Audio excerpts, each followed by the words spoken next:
ngubu uko ndumva ngubu maze iminsi ngahe nararya gusa aya mazi wanywa amazi koko tukazagita kumare ubu ngubu uza amezi 3 ntarahembwa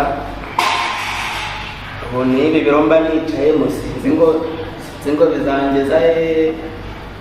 undi abantu duhuje akazi koko mubayeho ndetse kubeshya niba ukorera umuntu ubundi ntaguhembe ubundi umuntu yayiramo araho bizamugeza ko ubundi wabireka ko n'ubundi nta gaciro kuko n'ubundi niba ukorera umuntu ntaguhembe se ukarinda uhura n'inzara gutya kandi warakoze amezi angahe mbese ninde umamagaye kandi sagiye kumpa n'amafaranga kuko ndabona ari shire kanumva cyangwa wishu meze neza urarwaye ushaka kujya kwa muganga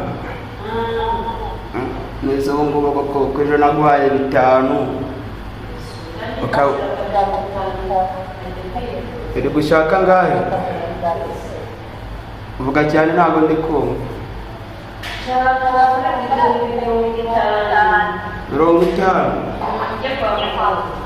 50 z'ubu ngubu koko ejo naguhaye 5 urabizi barananyibye nta nubwo ndahembwa ubu kure no sirarebye cyane ku buryo waryama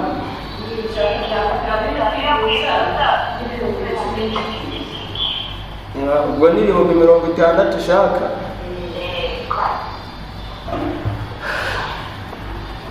sho narebere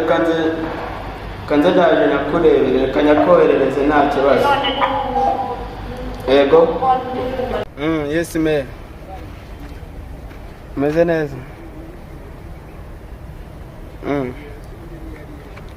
urashaka amafaranga nese amafaranga ntago ndahembwa tu kuba muri Kigali